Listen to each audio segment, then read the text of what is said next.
Good evening. Hello, good evening.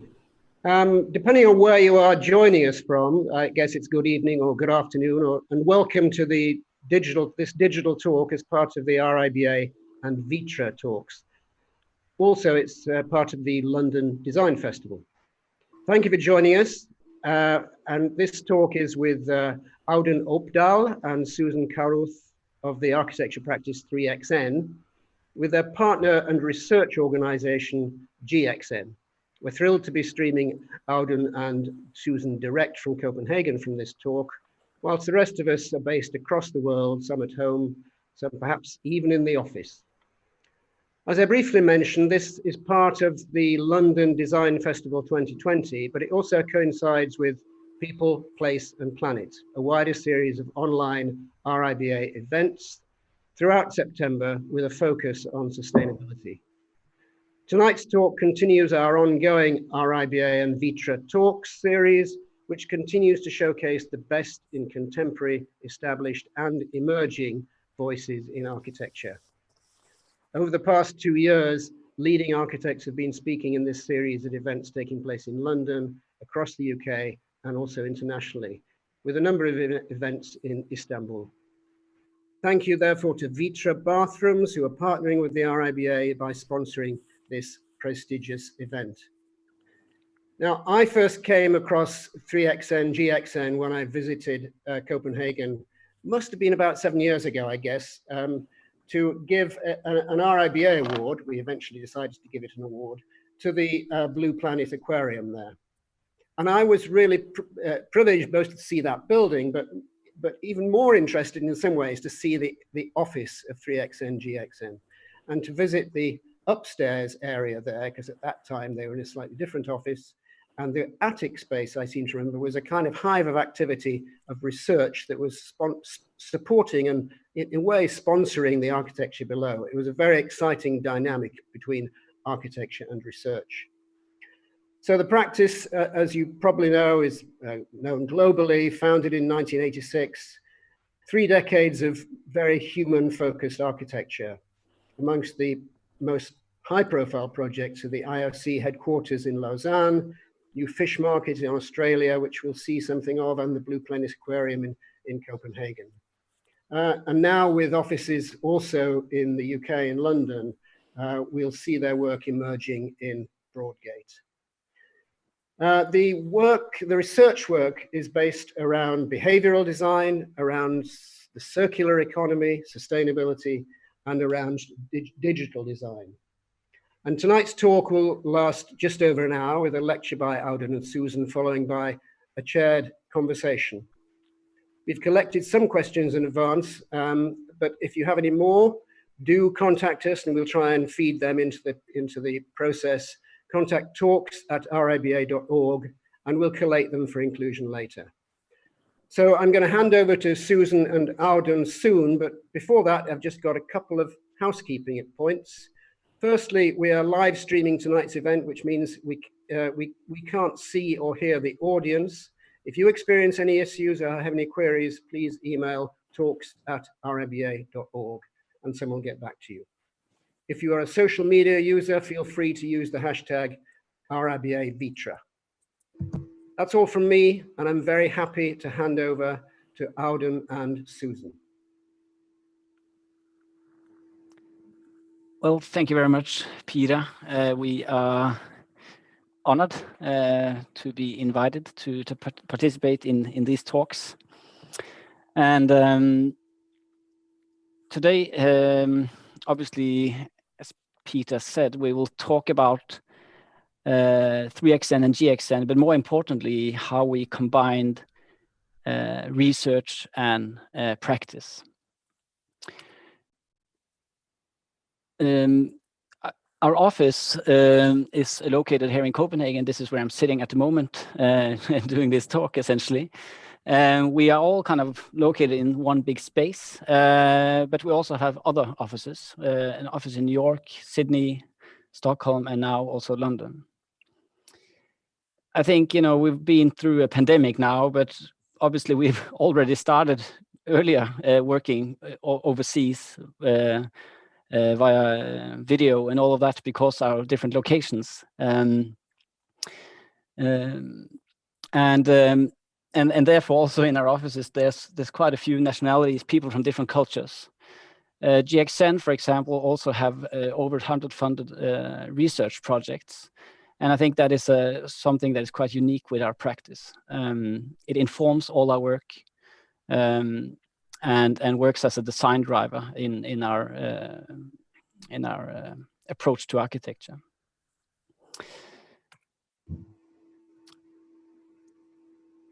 We essentially, and I think maybe I already said it, but we essentially do work all over the world. We also, our work spans from obviously like master plans to all kinds of different typologies within architecture, but also down to products, publications. We do a lot of behavior studies, circularity, but also branding, interior designs. So it's a rather broad spectrum of things we're working on. And I would like to kind of start this talk to talk a little bit about how we essentially develop our architecture and ideas. And one thing that is for certain, it's not like this. We are not kind of standing and waiting for ideas to fall from the tree or something like that. We believe that actually working within the field of architecture takes a lot of investigations, a lot of hard work, and therefore that was some of the intentions as well when GXN was founded, and having kind of that research entity within the office itself. It's part of that kind of methodology. In our work, we obviously use a lot of different tools. Physical models is of utmost importance for us, as well as digital design. Parametric design helps us to understand our geometries and optimize them. Simulations becomes more and more important for us. How can we, for example, create better microclimates around our buildings? How can we produce buildings more clever? Can we use materials even better? And we do use a lot of effort in research on that, as well as behavior. But I think one of the most important things is obviously the studio culture and the people that are located either in Copenhagen, but also in these other cities where we have offices. I think that the one thing, and we'll talk a little bit about that later on in this talk, but a usual kind of a timeline in a project is that you get a brief in, and then you're going from A to B, essentially a finished building or something like that. But how do we actually do that? And I think we see our development with architecture as a kind of a series of generations. We start every project with study kind of all types of different possibilities. Some generations kind of lives on, and some, unfortunately has to die. Some get paired with others. And this is just some model boards of, for example, a project we did in Stockholm some years ago. It shows kind of a range of different approaches to what the building could be. Then we kind of start figuring out a couple of models that actually does something really well. And then we develop a whole new generation out of those models. And so goes the story. Then we kind of select a few more and develop it more and more. I think physical models is really, really good in terms of that you understand, you can grasp what you're doing. But there's a lot of good things with working digitally as well. You can analyze the things you're doing very precisely early on in the process. You could create simulations. This is a particular example from the fish market in Sydney, which we'll touch on later. But essentially, you could do quite detailed studies on solar radiation, water, densities of people. But obviously also 3D models enables us to have a quite detailed look on how the building would actually appear. And for example, this sketch here is for the IOC headquarters, which we'll also talk a little bit about later. And it enables us to quite detailed understand how this building would look when it's finished. So thanks, Audun. Yeah. So as Audun has just spoken about, if the process and the ideal process at 3XN is about, you start with the concept and you have a very clear singular outcome from that, which is as close to that concept as possible. At GXN, we have a slightly different model where we don't always know what the outcome is going to be. So we have a starting idea or research question, and the outcomes can be varied. It could be a piece of code, it could be a book, it could be design principles. But all these wiggly lines here kind of go to suggest that it allows us to experiment, to take risks before we scale up in the architecture itself. And I kind of like to describe us as being a bit of a Swiss Army knife of knowledge and research. So what we're doing is that we're borrowing and stealing from various other disciplines and fields, from behavioral economics to psychology. And to do this, of course, we need to be diverse. And I think it's important to say that that's not only about diverse disciplines, educations, but also in backgrounds and approaches. So we have, as Peter mentioned at the beginning, 3 key focus areas. We have digital design, which includes things like simulations, parametrics, material science. We have circular design, which really focuses on climate change, and we have behavioral design. All of these fall under the umbrella of sustainability, and we think it's important to really specify what those are. I'm going to concentrate mostly on circular design and behavioral design this evening. So just to give you a very quick bit of background there. In terms of circular design, back in, I think that was 2013, we published this book, which was really about taking the cradle-to-cradle principles and making those specific and tailored to the Danish construction environment. And one of the things we spoke about in that book, which by the way I should say is open source and kind of intended as a bit of a manual for the industry, but one of the key principles, as many of you may know, in Cradle to Cradle is the separation of biological and technical materials, so never the twain shall meet. So after we'd done this book, we want to put these principles to the test. So we did one project, for example, where we looked at agricultural waste. How could we upcycle that? And one of the materials we looked at were the stems of tomato plants, which at the moment are just pure byproduct, and how we could transform these into materials, surface finishes for interiors and other components. But following on from that and what we learned, we wanted to look at it in a bigger perspective, in a systemic way, essentially. So we also carried out this research and made this publication, Building a Circular Future. That's 2018. And this was really motivated by, this is a sort of snapshot of our construction process. It's very sleek, it's extremely well controlled and managed. But if you look at the other end of the life cycle, well, it tells quite a different story. It's something that's quite chaotic. So the book was split into 3 areas: design for disassembly, circular economy, and material passport. I don't have time to go into those right now. But again, from that research and learnings, we've then carried out projects based on those principles. This one here is a Circle House, which is a collaborative project about making social housing in Denmark circular. And then also a much larger scale. So for example, we are a specialist advisor in circularity to the City of Amsterdam. In terms of behavior, this is a much younger cluster. And here, well, I don't want to talk too much about the slide, but what's important about it is to say that we're dealing with behavior at different scales. So from the individual, ensuring comfort levels, at the social level, ensuring that we create a sort of stage set for good relations, and also at the cultural level to do with identity and values. As I say, it's a pretty young, fledgling area of research for us, relatively speaking. So this slide is really an ongoing rolling document where we're trying to map out what does that mean, from looking at movement, wayfinding, looking at connecting people, well-being, and of course sort of the human experience of buildings, and what can we learn from the social sciences there. So for example, it might be about making design principles that really speak to our intrinsic human needs and motivations. Or it could be something more specific about looking into a very much expanded notion of biophilia beyond simply bringing plants into the building.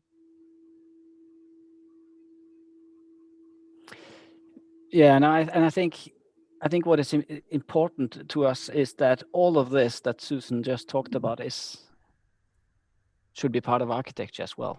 So it helps us essentially to qualify and to inform our ideas and buildings. I think essentially every project, more or less every project at least, starts with some kind of brief. It could be, an office building, 20,000 square meters, and there's a kind of a description of what those square meters are. But I think to us, there's more to it than that. I think the first thing we do when we get a brief and start on a project is look at other aspects. It could also be kind of the physical context around the project. Could that inform it? But maybe even more importantly, the cultural context. And I think as an example, working a lot in different countries, there's, for example, the idea of what private and public space is quite different, for example, in Denmark than it is in Toronto, where we are doing quite a few residential projects. So understanding the culture that you're working in and using that as a design driver is important. The climatic context is very important as well. Sometimes it just comes down to simple things that I just realized when I was the first time in Sydney, that the sun comes from north, for example. but obviously, understanding which climate you're working in is utmost important for the project you're doing. Could there, for example, also be stories to be told? Does the user of the building or the organization or whoever it is there a story that the building can actually be designed around? I think Peter mentioned the Blue Planet as part of that, and we don't have this in this presentation, but that was all about obviously creating the feeling of being underwater. Is there infrastructural challenges that needs to inform the project? Or who are the users of the building? This is maybe one of the most important ones. And I think we usually it's pretty evident who is going to use the building on a day-to-day basis, but also they could be passive users that was not intended to actually interact with the project that we can activate. Could there be, for example, synergy between the program of the building and other programs on the site or within the project itself? Or are there particular constraints within the site itself we need to work with? And I think this kind of forms what we would call a new brief. This is then the brief we would design or propose our designs from. And it helps us kind of inform, again, the decision-making throughout these generations that I mentioned earlier. And why is that important? And I think we believe that each project is unique. It actually matters if you're on the left or the right side of the road or something like that. And to ensure that that happens, our design process and methodology must find those hidden potentials in each and every project. Architecture should always do more than it was intended to do in the first place. For example, this building here, it's a building we did in Molde in Norway, and it's a cultural building, but it ended up also being essentially a stage for events. This is the jazz festival. At the same time, it works as a piece of infrastructure within the city, working as an extension of the main street in the city itself. The arena in Copenhagen, obviously, it works as a building that that works when this is a Sweden ice hockey match between Sweden and Denmark, I believe. But it should also be a good neighbor for the people that actually lives nearby, creating public spaces that are attractive for them when the arena is not working. And that's the nature of an arena. It's sometimes it's calm, and it should do something even then. A metro station in Stockholm, obviously, it should take people from the metro and up to the street. But it can also be a piece of urban furniture, essentially a place to sit and wait when you meet people. So it's a kind of an extension of the brief, an idea of a metro station. Another project in Stockholm, I think what we've figured out in this particular case, building in the historic center of Stockholm, is that the building itself must be designed on the principles of what is there. So it's a building that essentially transformed the sloping roofs of the existing buildings into the vertical gables that are inside these courtyard blocks in the city, as well as a lot of studies on the materiality and how we can actually pick materials that was already had the texture and the kind of the historic sense of it. This building is a very important building for us. It's a college here in Copenhagen, and what was important with this one was it was based on a new educational reform that came in the early 2000s, but no one had ever built a project that was based on that new reform. And essentially, in short terms, the reform stated that we should go from classroom-based education to project-based education. So we created this kind of model of these boomerang floor slabs that essentially created an indoor schoolyard, a series of different learning spaces where you could both relax but also learn and interact with the other students. And I think, Susan, you have something to say about this building as well. Yeah, so stairs in general, I would say, are a really important element of our architecture. And we like to say, you know, stairs connect more than floors, they also connect people. So our hypothesis, if you like, in this project was that this stair was going to be a social space.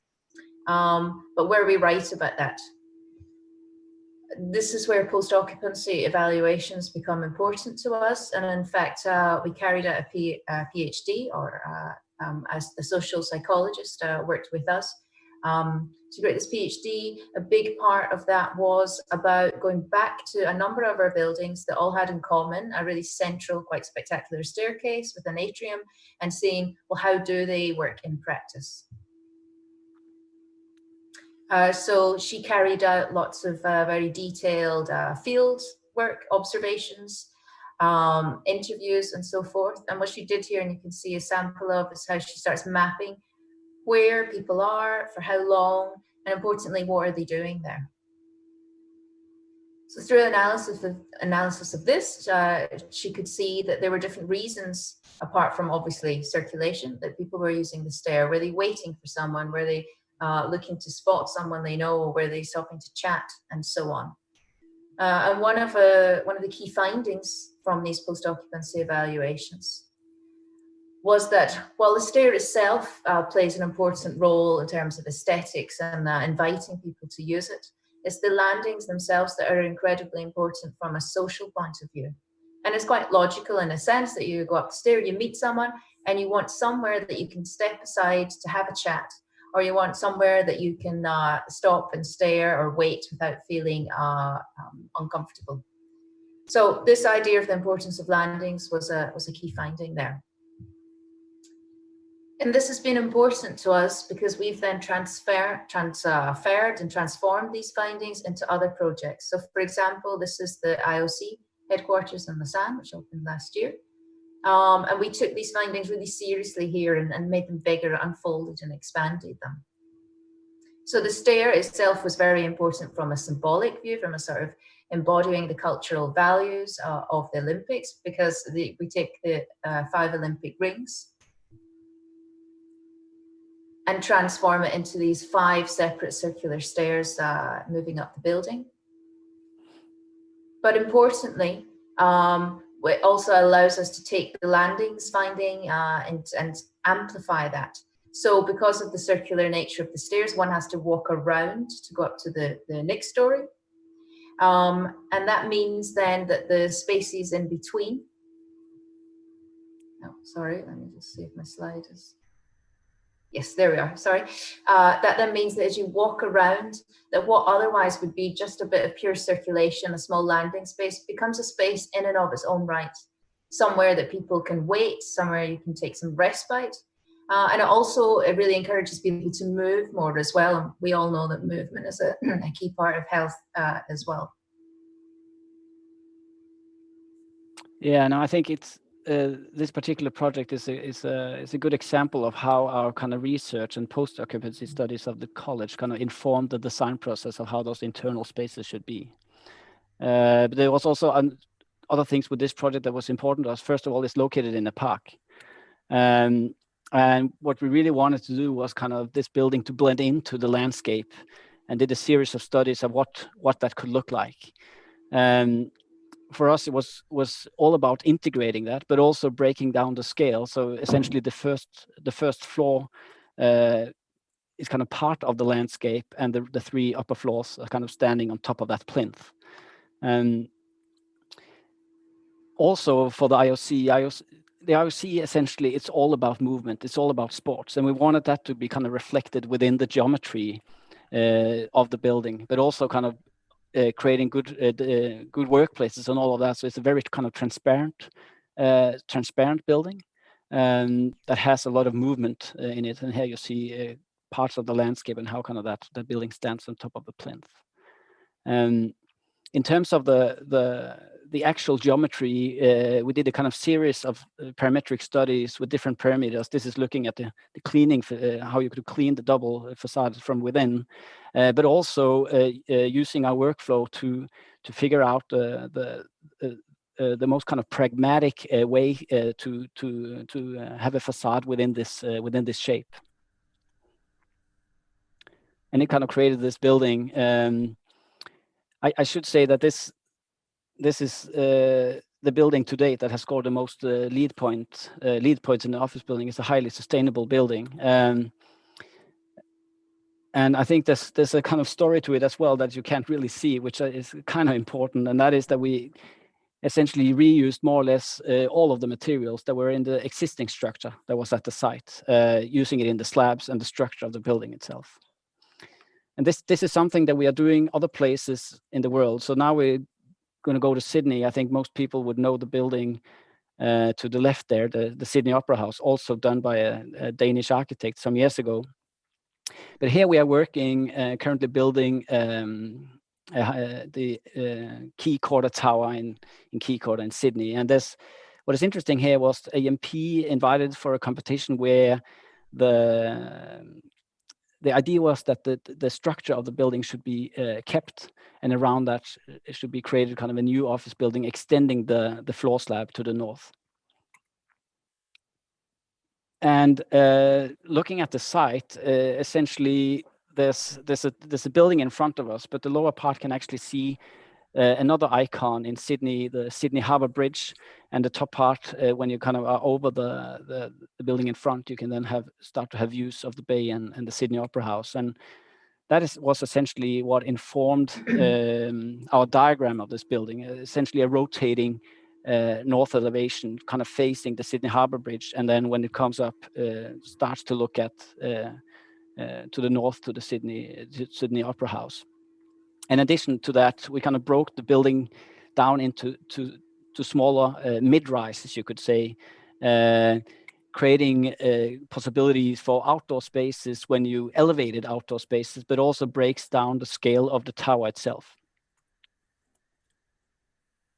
And I think there's a few things that is interesting with this building that you essentially can't see when it's finished, but we are keeping more or less all of the structural walls within the existing structure, and then are building our concept around that.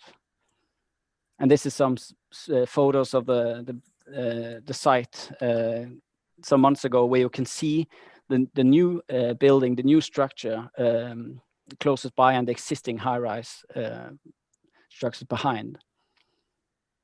And so how do you design a kind of a facade around that? And one of the things we picked up is essentially the spacing between the existing structural columns, which are kind of these frames, and where the vertical pieces are taking a lot of the east and west sun, and the horizontal pieces are shading a lot for the north, quite harsh sun in Sydney.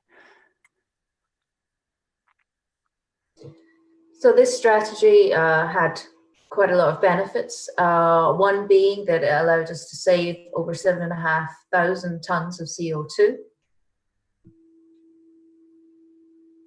And it also had real monetary value as well. And that's not only because of the material savings, but also because of the time saved in terms of program and construction.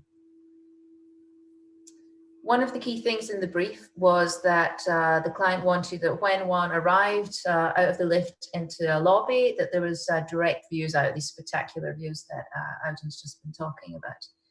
And another key point was that this is a speculative office development. So we didn't know, nobody knew who the end users, who the tenants were going to be. And so what this led us to discuss was, well, tenants and users have different uses. Organizations, companies can expand and contract. Maybe some want to have a 4-story atrium, maybe some want 2 stories, maybe some want none at all. So how do we afford that kind of flexibility? I think, Susan, if I may just say one thing about that slide, if you go one more back. Sure. I think one of the things we also discussed when we developed this project in terms of behavior is also to kind of address some of the kind of feeling of disorientation when you're in a tall building. And obviously it helps with kind of stacking of these boxes, creating essentially a series of ground floors. But once you kind of open up these atriums, you start actually to see other people and to be visually connected with people that are on other floors, and it gives a complete different feeling and orientation of where you are. And I think that was in terms of the behavior studies we've done, that was a huge kind of design driver for the concept as well. Yeah, so we believed in the atria and certainly wanted that to be a possibility. So in order to enable this, to facilitate this, we went back to our research I mentioned earlier about cradle to cradle, but also importantly design for disassembly, and some of the principles that we developed for this. We'd already had quite a bit of experience in the area, so we'd been studying all the different intersections, because really design for disassembly, so much of it is about these interfaces, right? Between slab to slab, slab to floor, whatever that might be. And we had a long-standing and still do collaboration with PACO. So we'd, in collaboration then, being developing, in concrete reversible mechanical joints.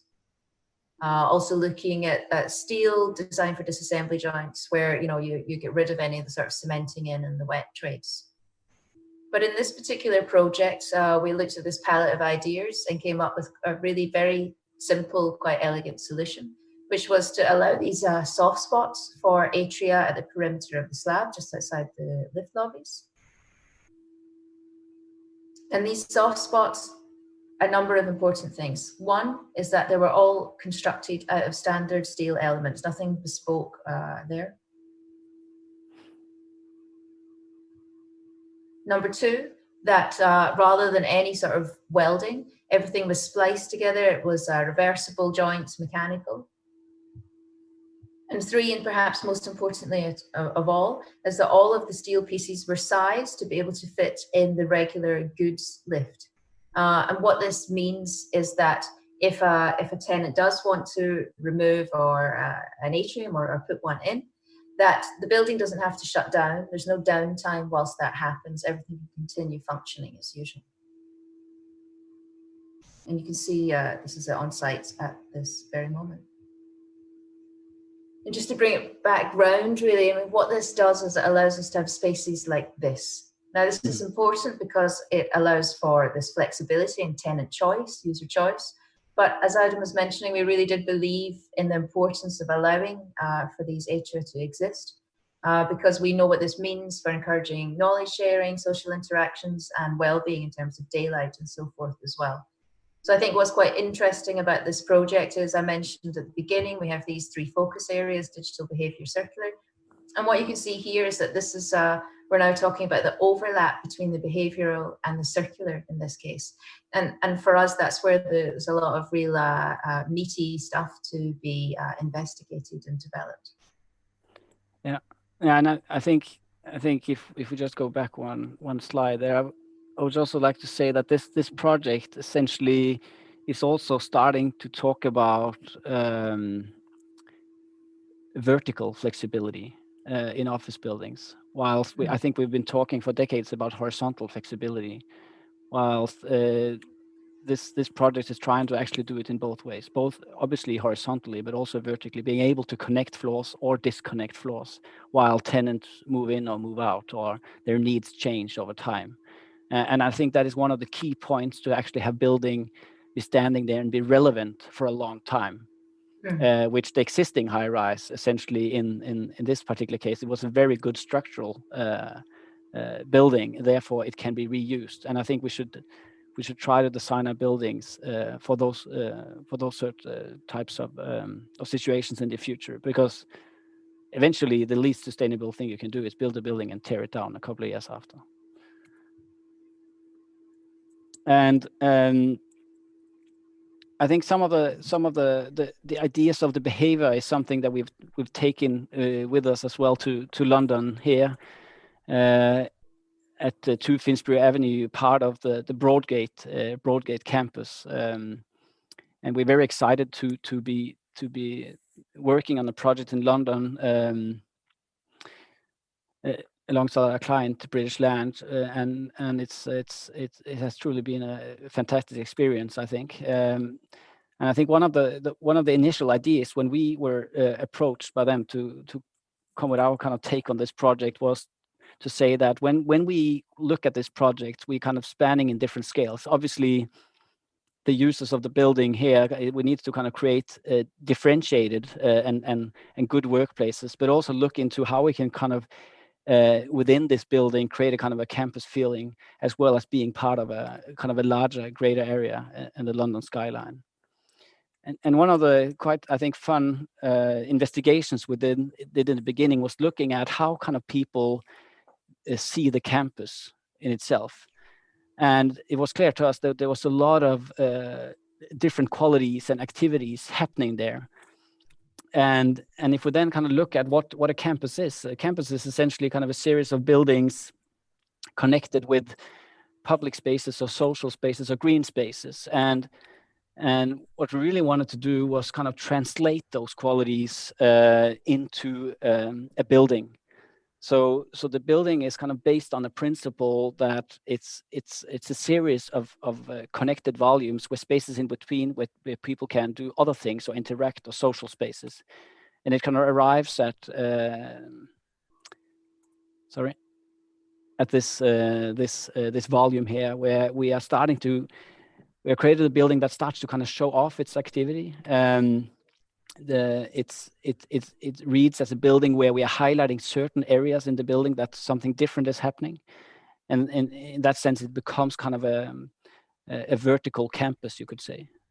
The building offers, from outdoor areas to indoor social spaces to winter gardens, essentially exterior spaces that we can use throughout the year as well. So again, it starts to kind of address some of the repetitive ideas of a kind of a typical, for example, a tall building, where we start to differentiate these floors, and most importantly as well, in this particular case, I don't think we're talking about soft spots anymore. I think we're talking about hard spots.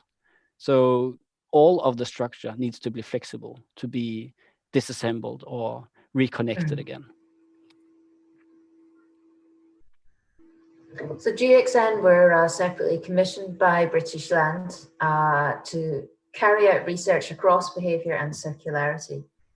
And they had very high ambitions and a really big vision for what this building could be and what it could do. So in order to satisfy those ambitions, we began by carrying out a white paper, which is something we do quite a lot of, into what are some of the most sustainable buildings in the world. What makes them work? How do we compare and study those? And one of the findings from that white paper was this pyramid here on the right, where essentially we're saying, yes, certifications are the bedrock, and yes, green solutions are the way of achieving those certifications. But what really sets aside these state-of-the-art buildings is the top of this, these unique stories where we start to see sustainability not just as something aspirational, but as something experienced as part of the narrative and driver of the design. So alongside this research, we facilitated a whole series of workshops. This was also deep in Corona time here, so it was everything was done online. And during these workshops, we had many different people, clients out there representing different areas of expertise. We had engineers, we had digital infrastructure, we had a whole load of people coming there. And what this was all about was really trying to understand what are the values behind the client, what are their big aspirations, and how can we start to highlight, how can we start to identify what these unique stories should be. In parallel to all of this, we looked into what's essentially future studies or futurology, where we've spoken already about the importance of a building that can flex and is resilient to a changing environment, a changing context. So what we did here was scenario planning, which some of you may or may not be familiar with, which is where we sort of looked at different versions of a future world in which this building will be placed, in order to then backcast and say, okay, what do we need to embed into this architecture right now in order to be sure that it can respond to these contexts. And as you can see here, that covered from looking at quite radical circularity, beyond biophilia, looking at the digital side of things as well, and next gen smart, and new guilds, which was really about this idea of a very developed idea of social relations. And these scenarios, in order to come to these, rather than just like Audun's first slide, it's not about them falling from a tree, but we carried out studies, so across different sort of categories, whether that's socioeconomics, demographics, resources. So we're not just looking at trends within our own industry. And then the y-axis there is looking at, you know, what are past weights, what are our present pushes, and so forth. So these are drivers for a scenario. So, for example, these could be anything from, this is from 2018, I believe, Greenwich Park in London, where all the grass was burned off because of essentially climate change and leading to drought. Outside of science, it could also be a policy push. This document here issued by the Mayor of London, where circular economy statements become an essential part of the process. And also about changing consumer demands, consumer desires, and a changing sort of aesthetic of sustainability. So once we have these scenarios, what we looked at then was, well, what does that mean? Well, what does that tell us that we ought to do in terms of design? So we separated it down into different categories, and then subcategories, sort of strategies, if you like, beyond that. And so, you know, just to go back to this idea about the sort of unknown or non-deterministic model of what the outcome of this project is, we then developed further these strategies into I suppose you could call it a kind of a catalogue or a whole smorgasbord of ideas for each of these scenarios, which we are then still in continual discussion with the client about how do we prioritize these, how do we find out which ones are most important and that we want to further develop.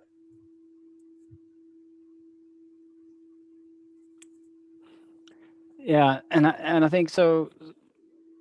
I think Peter mentioned it a little bit in his introduction. So, for example, in this project, we 3XN has had their scope, and GXN has been all involved as a kind of sustainability advisor. And that is kind of one setup that we sometimes work in. The last project we're going to talk about is a slightly different setup. Here, it has been a kind of 3XN and GXN providing kind of the normal scope of a project. But this project is a you could say highly complicated scope in terms of there's a lot of stakeholders. The client is the state of New South Wales. The city of Sydney has a lot of stake in it as well. And obviously the Sydney fish market, which essentially I think consists of 80 different stakeholders in itself. So using our studies on, for example, behavior, but also program synergies, technical solutions in terms of sustainability has been extremely important in the process of designing this project, and we'll talk a little bit about it now. For those of you that have been in Sydney or maybe visited the existing Sydney fish market, it will still be located in Blackwattle Bay. We'll find a new place in the bottom of Blackwattle Bay, essentially located on top of water. What is interesting with the market itself is that it's not a purpose-built building, though. It's an old paper factory, and this is essentially what you see when you arrive. It's a very dangerous task to actually enter the Sydney fish market. There's trucks everywhere. The loading dock is right next to the entrance, and so when we kind of studied the existing fish market, from the outside, it was not especially inviting, but what is happening inside fish markets, it's an exhibition in itself. There's more than 500 species of fish and seashells and everything in that. So what is inside in the building is so interesting. So we then kind of looked at what is a typical fish market typology. Essentially, it's a box that is super hard to get to, but once you're inside, it's a fantastic experience. So what we really wanted to do with this project was to open that function up and blend it in together with the public realm and blurring the boundaries between the building and the city itself. Going back to the brief, there was not much talk about that. It was essentially, it was one of the shortest brief I've ever read. It was 2 A4 papers saying it should be a new world-class fish market and then some specifications on the areas. But I think that was deliberately from Urban Growth, our client, because what they really wanted to find out was that which teams could kind of create a design that could live throughout the process of designing this building. People have tried before and not succeeded. And what really figured out was that it should do much more than just being a fish market. In the broader context, it should definitely connect the water and the city. But also another kind of thing that is quite important, it should have a building that could accommodate both for an industrial function to work alongside a more leisure-oriented a public function. And that is a brave move, I think, from Sydney, is to keep one of their industrial functions at the waterfront. Usually industry moves out of these cities, but here we have an industrial working fish market alongside a big retail restaurant area. And those two functions need to work together, not in conflict. This building should and could have the possibility of also creating a new public anchor along the Sydney harbour front.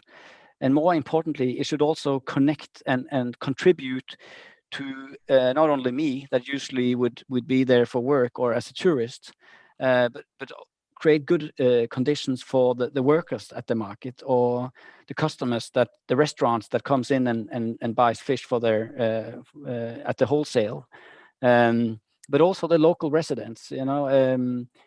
Maybe it's a place that you can be even though you really don't like sushi or something like that. And that was our ambition for the design. So it becomes this idea of a building that maybe could work as a connector itself. And this is kind of the final design. They started at the site here in August, and we're super excited about that. It's a building that is essentially, it's partially landscape, partially building, you could say. A roof that covers all of these different stakeholders that is within the market, the industrial functions, but also the waterfront promenade and all the restaurants and retailers. Stairs that essentially becomes more than just getting from A to B, but becomes a public space in itself, a place to sit and interact with the activity at the waterfront. A water edge that is accessible for the people of Sydney 24/7, and this is not the case today at this location. And that is was one of the most important thing for us, was to make that waterfront edge accessible, even though we are talking about a quite large industrial function located here. So it's elevated above. It creates, even though it kind of splits the industrial and function and the public realm apart. Here you can see the promenade, how it's elevated above you. We still maintain the kind of visual connection, maintains the authenticity of what the market is all about, and that is essentially the auction and the loading of fish and goods. Standing inside the space, I think it was important for us to have a roof that could bring in daylight. We wanted to create a market feel. But when we would design these buildings, and it goes back to some of the points that Susan made about circular design. It's all about looking at the life cycles of these different building parts, but also who occupies them. So the roof, that will always be there. We always know there will be rain, there will be sun, there will be wind.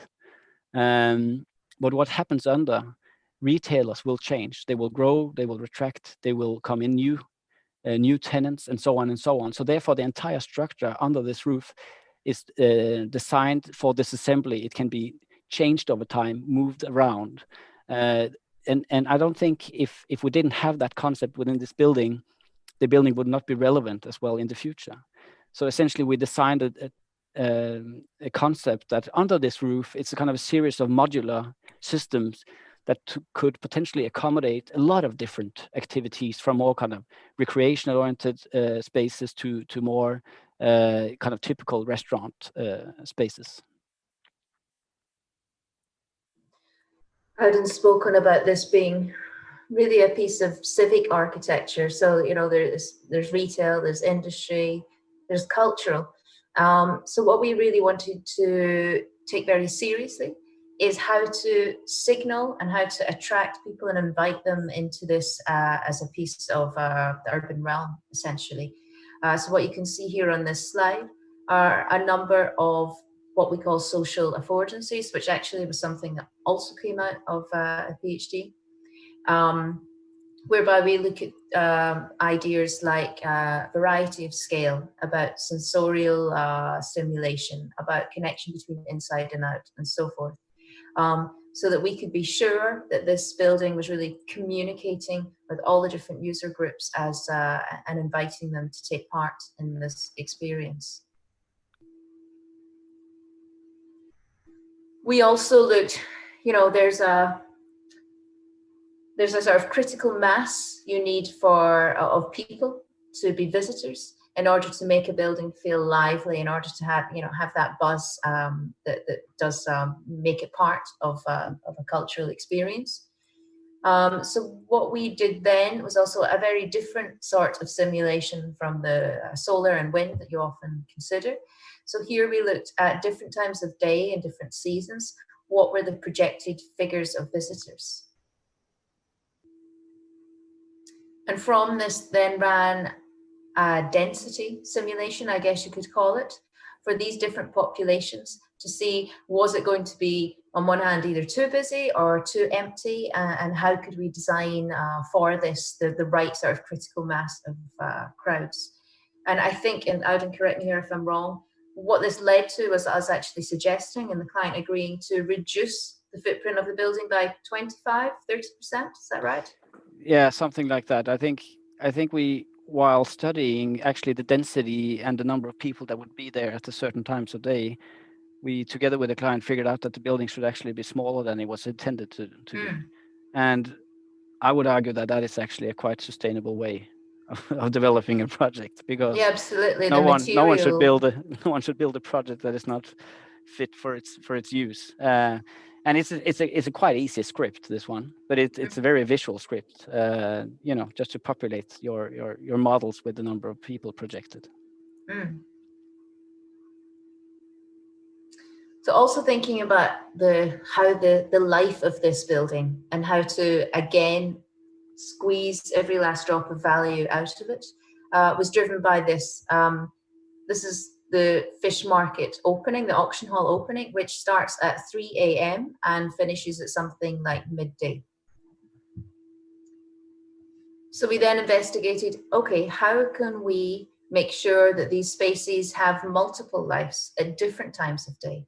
So a version of round-the-clock design, but it's important from the point of view of getting the most value out of the spaces and the architecture, but also about ensuring that these different user groups do come together, that there's different reasons to go there for different sorts of people at different times of day. So it really becomes part of the city in that sense. So whether that's market events or cinema screenings, Jaws, I think you can see there in the bottom slide, that was important for us as well. So making the architecture work really hard and be flexible in its use.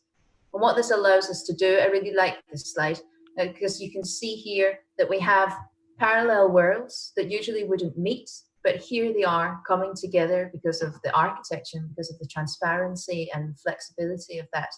And this preserves the authenticity of these worlds from retail to the auction house and the fish market itself. And this is incredibly important, that authenticity in terms of creating and sustaining a culture. Yes, and I think we're getting to the end here, luckily. There's a lot of slides. I would just quickly like to talk a little bit about the roof and the design principles of that. It taps into that what design should do more than one thing. And obviously this roof does a lot of things, but what it really does, it shades for the sun, of course, but it brings a lot of daylight in as well. And when we studied markets around the world, historic markets, new markets, it's all about creating a feeling that you're outside. So actually bringing a lot of daylight in was of utmost importance for us, but also natural air. And again, you can design a lot of technical solutions, but when we received the brief, I believe more or less all of the retail area was air conditioned. But actually by designing this roof using natural ventilation as a design driver, we were able to reduce those areas that were air conditioned drastically by 60%, I believe. And that is quite a bit of energy saved. Obviously, we are using the roof as an energy producer in itself, using PVs. So that is part of the design as well. It always also harvests all the water that falls on top of it in a kind of series of points. And that helps because of the actual shape of the roof itself. The fish market it's a huge consumer of water. Every day, even though it doesn't rain much in Sydney, every day the fish market uses water to clean their areas in the wholesale, in the more industrial part, but also at the retail floors. And we created some kind of synergy between that water flow and public spaces around the building. So this is a green space right next to it that actually gets water from the fish market, cleans it, and then lets it out to the bay. But it also helps the plant survive and grow during the year. So as kind of final comment about this building, it brings in together a lot of the research we've done, from behavior to simulations to circularity, into one design that eventually, hopefully, will connect the city with the water and finally create a new public anchor for the visitors of Sydney, but also for the local residents. And I think that was our talk, wasn't it, Susan? I think it is. Great, thank you so much, Audun and Susan. That final project, I guess, is I mean, it's a fantastic culmination of everything you have been talking about in terms of the areas of research and the preoccupations of the practice over the years. We've got one or two questions that have been emailed in, but I would just like to start with a little bit more of an understanding of how the research works in collaboration with the design work in the practice. And in particular, I suppose, I'm going to put 2 or 3 questions to you, and you can answer them in any way you like. But I'm interested in what your relationships are with academic institutions, because having been involved with research projects with universities and schools of architecture, etc., it seems to me that they often work to a very longer timescale, time span than our projects, which work very fast. But you doing academic research projects allows you to kind of think in depth about something that actually a project, because of the speed and constraints, probably doesn't allow you to think about. So I'm interested in how you work with academic institutions and whether you also do refereed research work, validated research work and research papers, and whether you actually contribute directly to research within universities. So there's several questions together there about the links to academia. I'll do my best. Let me know if I forget any sub-questions. Yeah, it's an interesting question, and I entirely agree about the different speeds and timeframes between industry and academia, and we are really very much bridging between these two worlds. So we collaborate with the academic world in a number of ways. I'd say maybe the two most important. One of them is teaching, as many architects do. We find it incredibly important to run studios, master studios usually, and this is across the world that we do this. It sort of changes every couple of semesters. And that kind of what one might call research through education, we do find an important model for testing out ideas, experimenting. But something that's very unique to Denmark, I believe, is the industrial PhD model. So what this is that instead of, like, I have an old-fashioned PhD where it was just me and the academic institution. But an industrial PhD adds an extra partner to that, an industrial partner. And GXN has a number of times and continues to be the industrial partner.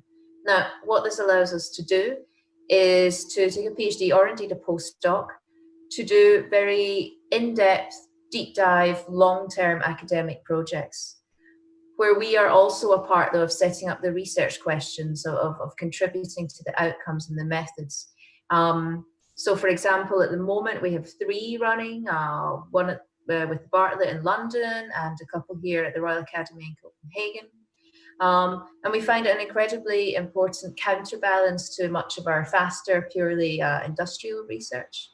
And of course, through that, absolutely doing peer-reviewed research and writing papers, which we do as well outside of that model. But that's that allows us, I think it's a really good, as I say, counterweight to the much more fast-paced work that we do as well. And so we get these learnings over a long period of time and then feed these into our work. Maybe, Susan, if I can add a little bit in terms of the dynamic between GXN and 3XN in that sense, because I think you're right, Peter. There are different types of pace here. You know, working on a project, for example, you have your deadlines, you have your stages that you need to go through. And it's really hard actually to do research in that environment.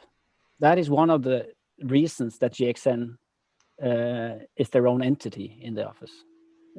Because I think in the more deadline-oriented environment, it's really hard to not know where you're going. So GXN in that sense works as a kind of a knowledge base. We can always pull them into a project and use their knowledge and use their obviously different types of backgrounds in a project to contribute.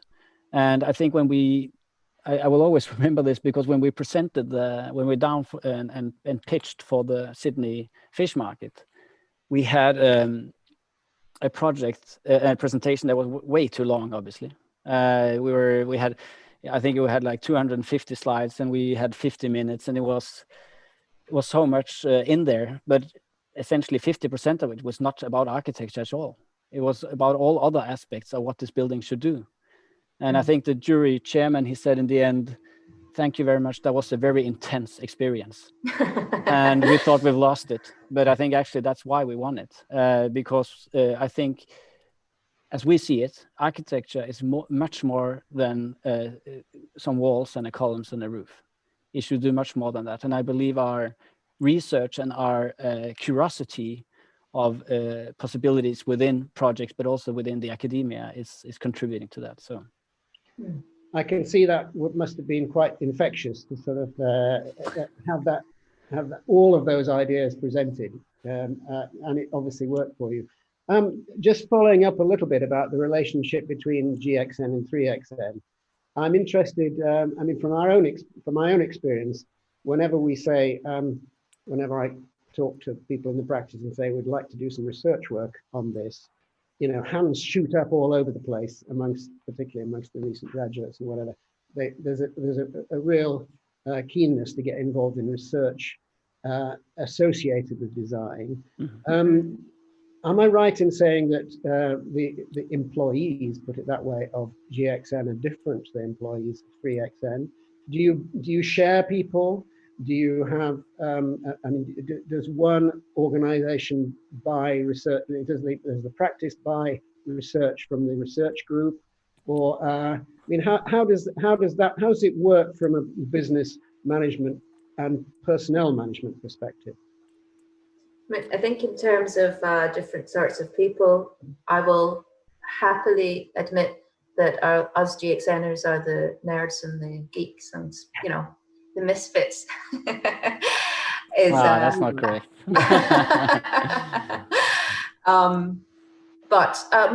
Maybe Audun, you want to say something a bit about how would be just asking about if you buy research from us and that kind of mechanism.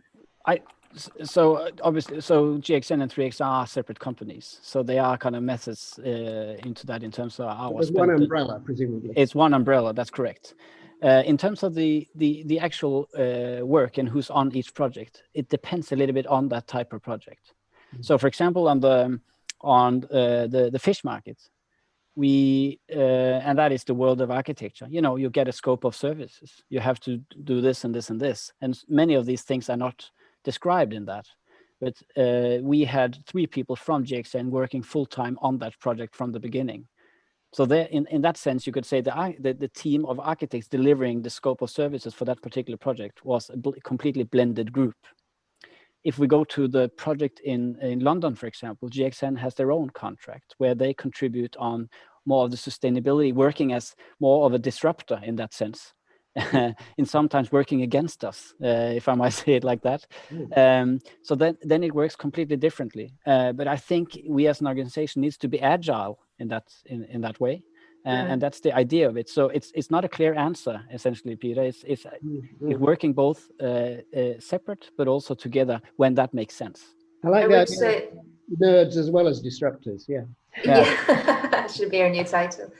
I will say, you know, I agree, it's very much a case-by-case scenario. So usually, I mean, we work very closely together. We're all under one roof. We have long established ties. So we're very much in bed with each other in that way. But I would say that as a project comes in, you know, we meet, we discuss how could GXN best contribute here. And some projects is a very clear role for us, and others it might take not such a big role, or the client might take more convincing. So yeah, we find it's just important, the communication between us and being aware of possibilities and capabilities. And you are as GXN a separate cost center, and so you actually have your own contracts with the clients usually, or do you if the client is unwilling to pay, do you actually just do the research for the project anyway? I mean, how does that work?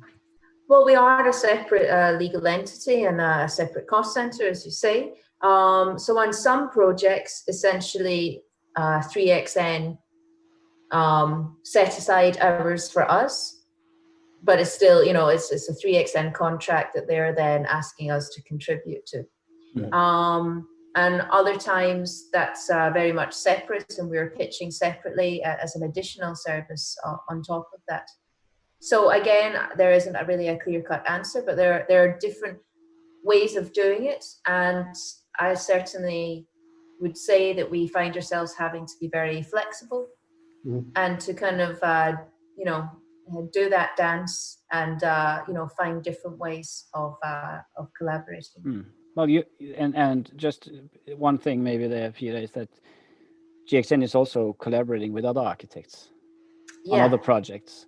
And are doing their separate research projects, of course. So that's kind of another part of that story. True, and we also consult for not just other architects, but other clients separately, you know, completely separately, and also for, I mentioned, for example, PAYCO. We've also worked with lighting companies, with different municipalities and governmental bodies. So maybe it goes up and down, but maybe roughly half our work is with 3XN, and half of it is independent. So you're on the lookout for other research projects as well. For instance, the tomato husks project. Yes. So yes. that comes to you from a different route completely, presumably. It's a material. Yes, we do, and we have a number of research projects at the moment, which are EU funded, or the Innovation Foundation in Denmark funded, which are very much collaborative, but with various other partners, and not necessarily 3XN. Can I move on to issues around energy and embodied energy? I mean, I was amazed when you said, I think it was AOC building, that you looked at what was there and you managed to reuse 93% of existing materials.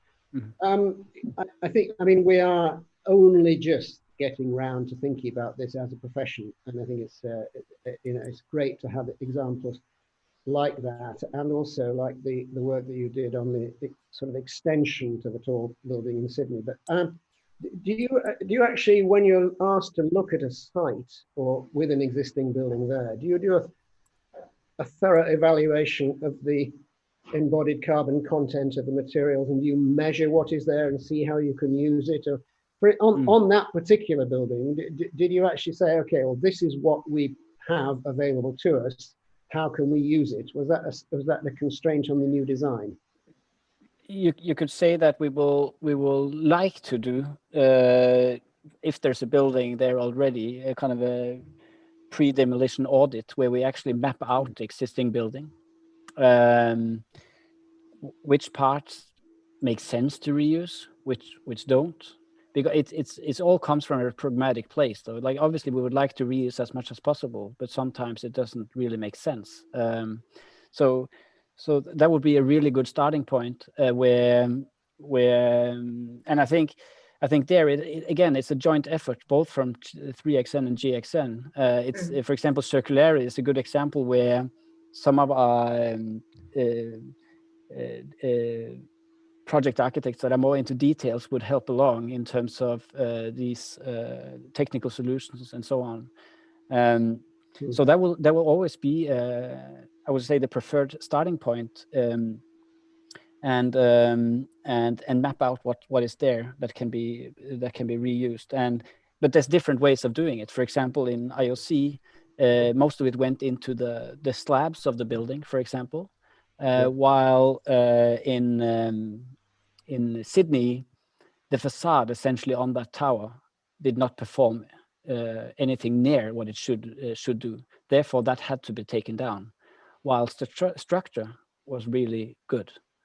So therefore, it makes sense to obviously not reuse the facade, but reuse as much as possible of the existing concrete structure. And I think that is just a reminder for all of us that when we build buildings, we should think about the life cycles of the elements that we are creating. So that can be possible to do in the future as well.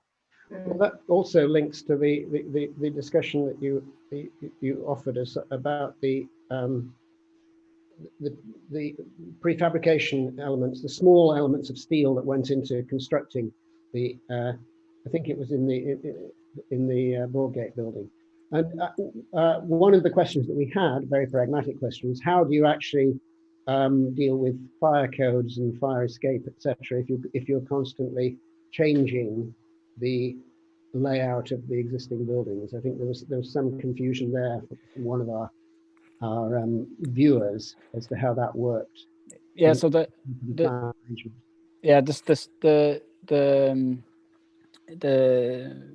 example that Susan talked about was in our AMP tower in Sydney. Obviously, the egress stairs would always take care of those requirements. But for example, in Sydney, there is a requirement in terms of number of square meters that have been connected via an atrium in terms of fire code. So some of the upper floors of those atriums are englazed because of that. So obviously, that's a very important aspect to it. And fire codes, as you all probably know, is very different from country to country. I think in Stockholm, we built a building that was one fire compartment on 35,000 square meters, all interconnected with atriums. So it's all about being clever of the kind of the skeleton of the building and where those egress they are located. So you could so you could essentially develop the building from there. But those, for example, those soft spots, that they will not work as an egress stair in that sense. That will just be a visible stair connector that will be used on a kind of everyday basis between floors. Okay, we're getting towards the time when we must conclude, but I have a couple more questions about how one measures energy performance. I mean, the RIBA has come up with its 2030 challenge, which stipulates targets that for both the embodied energy and the operational energy of different building typologies in now, 2020, 2025, and 2030. And the 2030 targets, which we are all aiming for, are really quite stringent, quite tricky to meet, particularly in the in the embodied energy side. Mm-hmm. The question I have, I suppose, for you is, you mentioned the LEED rating on the Sydney building, and we also have RIAM in this country, as you know. Mm-hmm. I think my feeling is that those targets are now lagging way behind in mm-hmm. terms of what we need to be doing in order to meet the challenge, the climate challenge of staying below 1.5 degrees global warming. Mm-hmm. I just wonder, do you, within your own organization or with engineering collaborators, undertake really comprehensive analysis of embodied energy in your buildings, and do you actually also measure operational energy and go back and do it as a post-occupancy evaluation exercise? And if so, what methodologies do you use and what targets are you aiming for? I think certainly LCA, life cycle analysis, is an area that we are working with, often in collaboration with engineers, but we do also have people trained in that in-house too. Because it just does become increasingly more important, you know, to move away. The operational energy has to be prioritized, particularly until we're in a situation where we've moved away from fossil fuels towards renewables. But the embodied energy is now where it's at. That's going to be where we move on to next. So we can see that as a success to some point when we start deciding that. But what we do sometimes find is that whilst I think most people would agree that an LCA approach is critical, that the procurement and tendering and basically the market criteria and success criteria aren't up to speed yet on that. So, you know, it does become, of course, within certification systems, many of them are asking for this now. But, you know, sometimes, you know, in terms of choosing a tenderer and how that's measured is sometimes lagging behind, and that can be really problematic. So even if everyone in the room knows that that LCA matters, it's just not something, you know, within that list of success criteria quite yet. I think the RIBA awards system is changing so that actually awards won't be given and for 2 or 3 years post completion, so that post occupancy data will be included.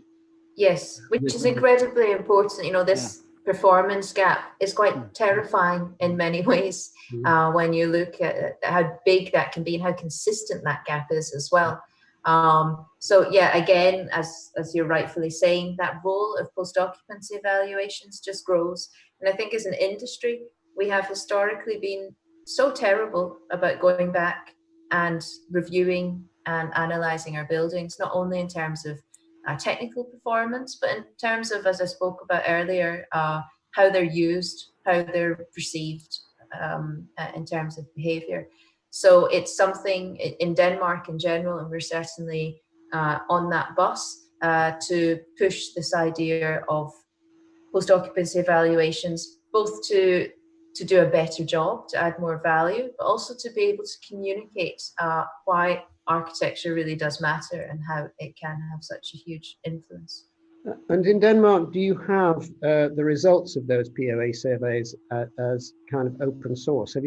Is there a culture where people do share the data from their buildings, albeit, as we all know, our buildings quite often fail to meet targets, but it's useful to know that they fail to meet targets, and people absolutely, yeah, shouldn't actually be too embarrassed and concerned about putting that data out in public. Is that something that you do in Denmark?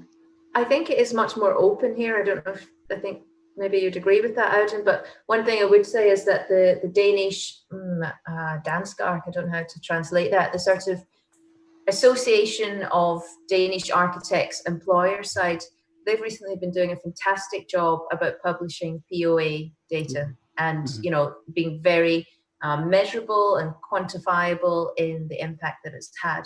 And I think that's very important stage and a role for such organizations to take. Well, it's also fair to say that, you know, sometimes we don't control that information. Okay, yeah. The client would usually be, if it's not working, not interested in those numbers coming out. So unfortunately, we're not always in control of that ourselves. Having said that, I do think it's very important. So one last question, and just, have you got any idea? I mean, as you mentioned, the embodied energy is the key to reducing the carbon emissions that are going to lead to climate change. And have you got any interesting research ideas that you're working on in terms of how to minimize the carbon content of concrete, which is the material we're all in love with and we need, but is horrendously polluting? And are there, apart from very, very lean design, is there anything that you're working on that you're prepared to share with us that actually will help us get over this horrendous problem that we have? Well, I'm not sure how much I can share. I can say that we are part of an ongoing research project called Circle House Lab. I briefly mentioned a sister project to it about the circular social housing. And one of, not us directly, but one of our partners on that project or collaborators is looking very seriously into, you know, recycled aggregates and so forth in concrete itself.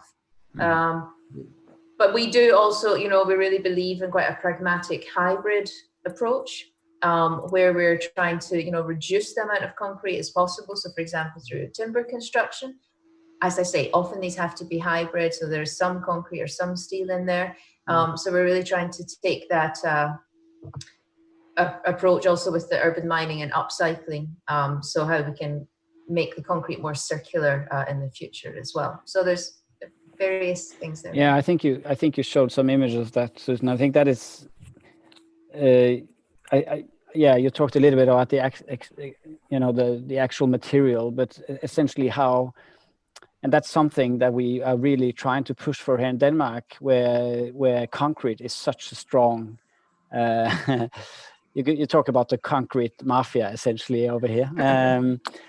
But where they are not super good at is essentially to investigate in how to make these elements designed for disassembly. And obviously that has a huge impact on the embodied carbon, where you could start to reuse these concrete elements. So concrete is a fantastic material. It just needs to be, the lifespan of these elements needs to be much longer than they sometimes are. And also, obviously, on each project we're starting. So, for example, I'm working on a project in Toronto where we are building a timber office building in timber, which is going to be, I think, the tallest in Canada with a timber structure. But when we looking at the structural principles of that building, it doesn't really make sense to make the core in timber. The core will be there for so long. It's such a stabilizing element, and had you do that in timber, it would be much bigger, and you would have all kinds of cross bracings in the facade that will take a lot of the daylight. So I think it's embodied when working with embodied carbon, especially the structural components of the building that takes up a lot of that. We just need to be pragmatic, and where does it make sense to, for example, use timber, as for an example, or not.